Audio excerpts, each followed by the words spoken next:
आज मैं आपको लिए चलता हूँ लॉर्ड ऑफ रिंग्स के फैंटेसी लैंड में। वो फैंटेसी लैंड जहाँ की दुनिया बहुत ही खूबसूरत है और लॉर्ड ऑफ रिंग्स मूवीज़ में आपने ये फैंटेसी लैंड तो देखा ही होगा। जे टोल्किन्स ने ऐसी खूबसूरत दुनिया आबाद की है जिसको देखकर इंसान हैरत में डूब जाता है कि ये करैक्टर, ये खूबसूरती, ये विजुअल्स आखिर टीवी पे आएंगे कैसे। लेकिन रिंग्स ऑफ पावर की शक्ल में ये फैंटेसी लैंड आपकी टीवी की दुनिया में आ चुका है और हर दुनिया की तरह इसमें भी दो ही बड़ी ताकतें हैं, एक अच्छाई की ताकत, एक बुराई की ताकत। बुराई का राजा सारोन है और अच्छाई बहुत सी ताकतों से मिलकर बनी है। इस सीज़न में आपको ऐसे विजुअल मिलने वाले हैं जो टीवी की स्क्रीन पे आपने पहले कभी भी नहीं देखे।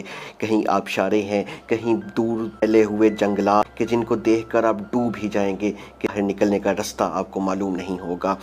ऐसे दरिया हैं कि जिसमें आप डूबेंगे तो डूबते ही चले जाएंगे और ऐसी मखलूक़ात हैं जिनको देखकर आपका दिल दहल जाएगा। सीज़न की 2 एपिसोड रिलीज़ हो चुकी हैं, लेकिन मैं सबसे पहले आपको इन तमाम मखलूक़ात जो कि इसमें दिखाई जाएंगी और इनके करैक्टर्स के बारे में बताता हूँ। इस वीडियो में हम सिर्फ करैक्टर्स के बारे में बात करेंगे जो लॉर्ड ऑफ रिंग्स में आगे भी आएंगे और इन 2 एपिसोड्स में भी आ चुके हैं। सबसे पहले हम एल्व्स के बारे में बात करेंगे। एल्फ एक ऐसी मखलूक है जो कि मर नहीं सकते। ये इंसानों जैसे ही होते हैं लेकिन बहुत खूबसूरत होते हैं और इतनी ज़्यादा इनकी उम्र होती है कि आप इमेजिन नहीं कर सकते। इनको आम तौर पर मारा नहीं जा सकता। आम तौर पर ये इमोर्टल होते हैं, लेकिन किसी जंग में या किसी ज़ख्म की सूरत में ये मर सकते हैं, लेकिन आम तौर पर इनको मारा नहीं जा सकता। इनके कान थोड़े से पॉइंटी और बड़े होते हैं जो कि बाहर को आए होते हैं, इसीलिए इंसान इनसे मुख्तलिफ इस तरह होते हैं कि कानों से पहचाने जाते हैं।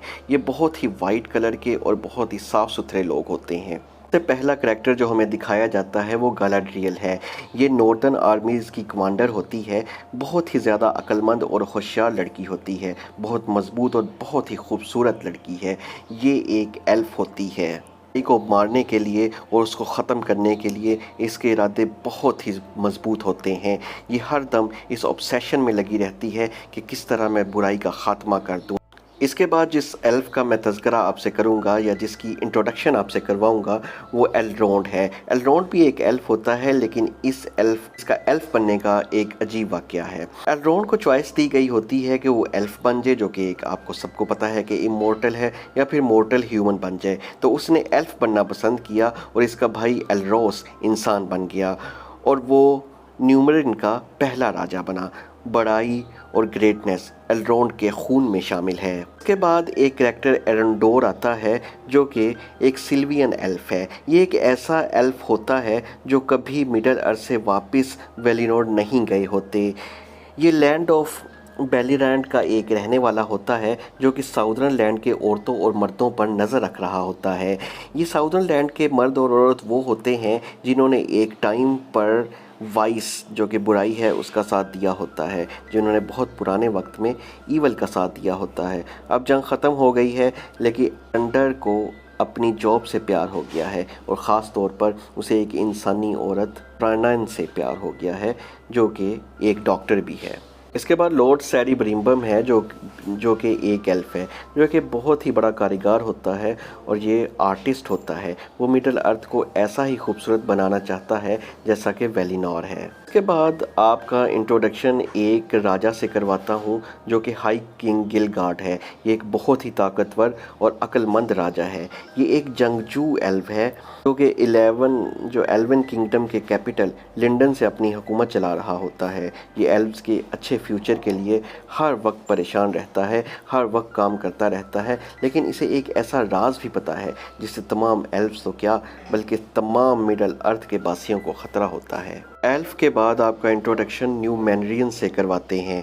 न्यू मैनरियंस या डुंडेन ईडन के डिसेंडेंट्स हैं। इन्हें आइलैंड ऑफ अलीना रहने के लिए बना दिया गया था। आइलैंड ऑफ अलीना इन्हें रहने के लिए दे दिया गया था। ये है इंसान ही, लेकिन इनकी ज़िंदगी 500 से लेकर 600 साल तक होती है। ज़्यादा लंबे और मजबूत होते हैं। ये गोरे रंग और नीली आँखों वाले लोग होते हैं। इनका कद 6.4 फुट तक होता है और ये एक एवरेज है, इससे भी लंबे लंबे होते हैं। ये इमोर्टल तो नहीं होते, लेकिन वार ऑफ रात का शुक्रिया अदा करने के लिए इनकी उम्रें बढ़ा दी गई हैं। जब इनको पता चल जाता है कि अब इनमें ताकत नहीं रही और ये बूढ़े हो रहे हैं और ये अब कोई काम नहीं कर सकते, तो वो ख़ुद को सरेंडर कर देते हैं और ख़ुद ही अपनी ज़िंदगी दे देते हैं। मैंडियन के सबसे पहले करैक्टर का जिससे आपसे तारुफ कराया जाएगा वो क्वीन रीजेंट मिरियल है। ये नुमेनर की किंग रूलर है। इसकी रियासत इस वक्त बहुत ही दौलतमंद होती है, लेकिन इसके पास एक ऐसा राज होता है जिसका साया सारी मिडल अर्थ को डार्क में लेकर जा सकता है। इसके बाद कैप्टन एलेंडल आते हैं। ये नुमेरियन गार्डशिप का कैप्टन होता है। इसे समुंदर और ओशन में जंगों का बहुत शौक़ होता है। इसकी बीवी मर चुकी होती है और इसके बच्चे बड़े हो रहे होते हैं और अपने करियर के लिए आगे बढ़ रहे होते हैं। इसके बाद इरेन आती है जो कि एलेंडल की बहुत ही टैलेंटेड और एम्बिशियस बेटी है। ये अजिल्डूर की बहन है। इसकी फैमिली बॉन्ड तो बहुत स्ट्रॉन्ग होता है, लेकिन इरेन अपनी फैमिली को किसी बात का यकीन दिलाना चाहती है, लेकिन नुमेनरन की पॉलिटिक्स इतनी कॉम्प्लेक्स हो रही होती है कि वो उनको यकीन दिलाने में अभी तक नाकाम ही रहती है। फेरोजन एक बहुत ही रिस्पेक्टेड नुमेनर होता है। ये क्वीन का राइट हैंड होता है और इसने लोगों में अपनी एक शिनाख्त बना ली होती है। लोग उसे बहुत ज़्यादा पसंद करते हैं और मैसेज का बंदा इसे कहलाया जाता है, लेकिन इसके इस मासूम और अवामी मुखट्टे के पीछे नुमेनर पर कब्ज़ा करने के खुफिया इरादे भी होते हैं। इसी तरह इज़िल्डोर भी एक जवान लड़का है जिसका फ्यूचर पहले से ही डिसाइड हो चुका है कि वो अपने बाप के साथ सी गार्ड ऑफ नुमेनर में उसके साथ होगा, लेकिन इज़िल्डोर अभी तक ये फ़ैसला नहीं कर पाया कि वो अपने लिए यही फ्यूचर चाहता है या कि कोई और फ्यूचर चाहता है। उसके बाद कैमन एक बहुत ही एरोगेंट लेकिन बहुत ही चार्मिंग नुमेनियर होता है जो कि अपने बाप फेराजोन की खुशनुदी हासिल के लिए किसी भी हद तक चले जाना चाहता है। वो उसे किसी भी तरह खुश करना चाहता है, चाहे उसको इस करने के लिए कुछ भी करना पड़े। ये आपको साउथलैंडर्स, हार्फूट और बहुत से और करैक्टर्स बारे में इंट्रोड्यूस करवाना है, लेकिन आपको अगर हमारी वीडियो बहुत अच्छी लग रही है और आपको लग रहा है कि इससे आपको फ़ायदा होगा लॉर्ड ऑफ रिंग्स समझने में, तो आप हमारे चैनल को सब्सक्राइब करें और इसको ज़्यादा से ज़्यादा शेयर भी करें और बेल आइकन पर भी क्लिक करें ताकि आपको हमारी वीडियोस आसानी से मिल सकें। अब आपको साउथलैंडर्स के बारे में बताते हैं। ये आम इंसान ही होते हैं, लेकिन बाकी मखलूक से काफ़ी वीक होते हैं, लेकिन इनमें एक अनप्रिडिक्टेबिलिटी ऑफ इमोशंस पाई जाती है कि कभी बुराई और कभी अच्छाई की तरफ हो जाते हैं। इन जज्बात की वजह से मशहूर होते हैं।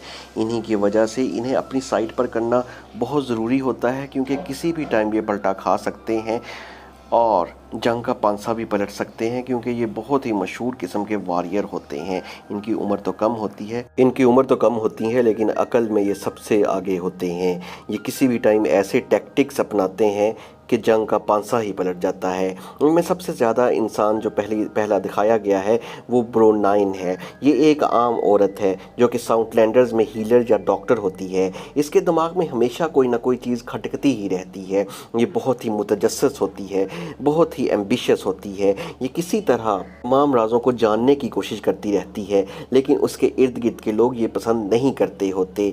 ये एक सिंगल मदर होती है और ये एक एल्फ एरेंडोर को अपना दिल दे बैठती है, लेकिन साउथलैंडर्स के नज़दीक एल्फ और ह्यूमंस के बीच रिलेशनशिप बहुत ही बुरा होता है और वो इसको फॉरबिडन कहते हैं। इसके बाद एक करैक्टर हेलब्रांड होता है जो कि साउथलैंडर्स में एक छोटी कास्ट का बंदा होता है। वो समुद्री सफ़र पर निकलता है ताकि अपने पास्ट के बारे में जान सके।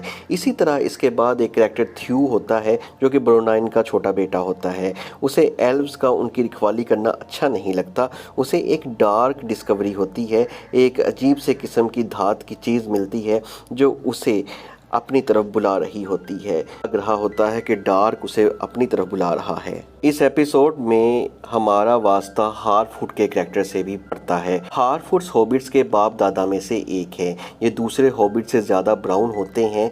इनके पैरों के नीचे कुछ नहीं पहनते, जिसकी वजह से इनके पाँव भी लंबे हो जाते हैं। उन पर अजीब किस्म के बाल भी आए होते हैं और वो एक अजीब सी शक्ल के पाँव हो जाते हैं। वो बहुत ही मजबूत पाँव होते हैं। ये छोटे छोटे सुराखों यानी सैमियल्स में रहते होते हैं। इनके और डवार्फ के साथ इनके ताल्लुकात बहुत ही फ्रेंडली होते हैं। उसकी वजह ये होती है कि ये डवार्फ से भी कम कद के लोग होते हैं, इनके कद बहुत ही छोटे होते हैं। हॉबिट्स में सबसे पहले हमारा इंट्रोडक्शन नूरी से कराया जाता है, जो एक हारफुट होती है, जिसे हर वक्त एडवेंचर की पड़ी रहती है। उसे बहुत शौक़ होता है कि इन छोटे छोटे सुराखों से बाहर की दुनिया वो देखे। ये हॉबिट्स जो होते हैं, ये हारफुट जो होते हैं, ये बाहर जाकर बहुत से फल कलेक्ट करते हैं और उनको खाते हैं। ये नूरी हमेशा इसी तजस्सुस में रहती है कि बाहर जाए और बाहर की दुनिया देखे और देखे कि बाहर की दुनिया में और क्या क्या अजीब चीज़ें हैं। उसकी माँ उसे बहुत अरसे तक बताती भी है, हम छोटे छोटे और बहुत वीक लोग हैं, हमें बाहर जाना मुनासिब नहीं, लेकिन ये हर वक्त तजस्सुस में ही रहती है कि बाहर आखिर ऐसा है क्या। इसके बाद लार्जो ब्रैंडीफिट है, जो कि नूरी का फादर होता है, जिसने नूरी को बहुत ही ज़्यादा छूट दी होती है। ये नूरी के हर काम में उसकी मदद करता है, उसकी हेल्प देता है, उसको बढ़ावा देता है, जिसकी वजह से नूरी अब किसी चीज़ से भी नहीं डरती। वो आगे से ही आगे बढ़ने की तमन्ना अपने दिल में लिए हुई है। हमारा इंट्रोडक्शन सैडो बोरोस के भी कैरेक्टर से होता है, जो कि हारफुट का लीडर है। ये इसको ट्रेल फाइंडर भी कहा जाता है। ये एक बहुत ही अक्लमंद लीडर है जो अपनी कम्युनिटी की हिफाजत करना चाहता है। ये एनुअल माइग्रेशन के लिए ज़मीन वगैरह का इंतखाब भी करता है और हिसाब लगाता है कि यहाँ हमारी कम्युनिटी हिफाजत से रहेगी, सेफ़ रहेगी कि नहीं रहेगी। इस वक्त हमें किस तरफ माइग्रेट करना चाहिए, किस तरफ माइग्रेट करना बहुत महफूज होगा, कहाँ हम माइग्रेट करके जाएंगे, क्या वो हमारे लिए अच्छा भी होगा, क्या वो ज़रख़ेज़ ज़मीन है, क्या वहाँ फल वाफर मिकदार में मिलेंगे, ये सब का हिसाब ये लगाता है। इसके अलावा इसे स्टार्स का नॉलेज भी होता है। ये स्टार के उतार चढ़ाव से, उसकी कॉन्फ़िगरेशन से, उसकी अलाइनमेंट से ये जान लेता है कि अब क्या होने वाला है। ये आसमान से बहुत ज़्यादा राज जान लेता है कि अब क्या होने वाला है। इसलिए इसके पास बहुत से सीक्रेट्स भी हैं जो कि सब लोगों के काम आते हैं। से कराया जाएगा जो डवार्फ्स कहलाते हैं। जैसे कि नाम से ही जाहिर है कि डवार्फ्स होते तो इंसान हैं, लेकिन इनका कद इंसानों से बहुत छोटा होता है। डवार्फ्स मिडल अर्थ की एक रेस होती है। इनको खाजाद भी कहा जाता है। इनको असल में ऊल ने बनाया था इन्हें। डवार्फ्स इसे मेकर भी कहते हैं। ये लेजेंड ऐसे चलता है, एलुवेटार के बच्चों का इंतज़ार नहीं कर रहा होता। एलुवेटार एक गॉड होता है जो तमाम ताकतें जिसके पास होती है वही बच्चे देता है, हर चीज़ें वही देता है। ये एक खुदा होता है। एलुवेटार ने वादा किया होता है एओल से कि वो उसे बच्चे देगा, लेकिन वो एलुवेटार के वादे का इंतज़ार नहीं करता। वो क्या करता है कि जल्दी से बहुत ज़्यादा जल्दी होती है कि अपनी कहानियाँ, अपने क्राफ्ट्स, अपने जितने भी स्किल्स हैं वो किसी दूसरे को दिखा सके। इसलिए वो क्या करता है, वो अपने क्राफ्ट से 7 फादर्स बनाता है। ये 7 फादर डवार्फ्स होते हैं। ये सुनकर, ये देखकर कि इसने अपने ही 4 फादर्स बना दिए हैं, अपने 7 फादर्स बना दिए हैं, अपने बच्चे, अपनी एक क्रिएशन बना दी है, एलुवेटार नाराज़ हो जाता है। एओल को अपनी गलती समझ में आ जाती है। वो इन 7 फादर्स को मारने के लिए चलता है, लेकिन यहाँ इलुवतार जो कि सबसे बड़ा और ताकतवर गॉड है, रास्ते में आ जाता है और डवार्फ्स को अपना बेटा बना लेता है। जब एओल अपना बड़ा सा हथौड़ा लेकर इन 7 फादर्स को मारने के लिए निकलता है तो इलुवतार इनको छुपा चुका होता है। एओल को ये नज़र ही नहीं आते क्योंकि इसे एलुवेटार छुपा चुका होता है। लेकिन एलुवेटार ने इससे पहले फ़ैसला किया होता है कि वो सबसे पहले अपनी सबसे ज़बरदस्त तख्लीक एल्व्स को बनाएगा, लेकिन डवार्फ्स पहले से ही बन चुके होते हैं। अब वो सोचता है कि पहले एल्व के बाद ही डवार्फ्स को ज़ाहिर करेगा, इसलिए वो डवार्फ्स को छुपा देता है। 7 फादर्स को वो गहरी नींद सुला देता है। जब एल्व्स पैदा होते हैं और इसका फर्स्ट एल्व को पैदा हुए एक सेंचुरी बीत जाती है, तो वो एक सदी के बाद डवार्फ्स के 7 फादर को उठाता है। वो डवार्फ्स की उम्र इसलिए इंसानों से ज़्यादा होती है। डवार्फ्स की उम्र 250 से 350 साल तक होती है। ये हारफुट से लंबे होते हैं लेकिन इंसानों से छोटे होते हैं। इनका कद 4.6 फुट के करीब होता है। में जो सबसे अहम करैक्टर आपको इंट्रोड्यूस करवाया गया है वो प्रिंस ड्यूरिन द फाइव है। ये एक पब्लिक में एक खामोश रहने वाला बंदा होता है क्योंकि इसने आगे जाके किंग बनना होता है, आगे जाके इसने राजा बनना होता है। इसमें इसलिए पब्लिक में वो खामोश रहता है ताकि उसका दबदबा बढ़ सके, ताकि लोग उसके ज़्यादा करीब ना आएँ। ये एक ह्यूमन साइकोलॉजी को पता है कि होती है कि लोग खामोश रहते हैं ताकि वो थोड़े से मिस्टीरियस रहें और चाहें कि लोग उनके बारे में जानना चाहें लेकिन वो उनको बताएं ना। इसी तरह की पर्सनैलिटी प्रिंस द ड्यूरन की होती है। लेकिन अगर कोई उसे अकेले में देखे तो वो एक बहुत ही पुरजोश और अक्लमंद किस्म का इंसान होता है और बहुत ज़्यादा बोलने वाला मिलनसार होता है। वो दुनिया को एक अलग ही नज़र से देख रहा होता है और उसकी सोच बहुत ही आगे की होती है। जो दुनिया में उससे काउंटर पार्ट होते हैं उससे बहुत ही आगे की होती है। एपिसोड में आपको तमाम को इंट्रोड्यूस कराने की कोशिश की गई है।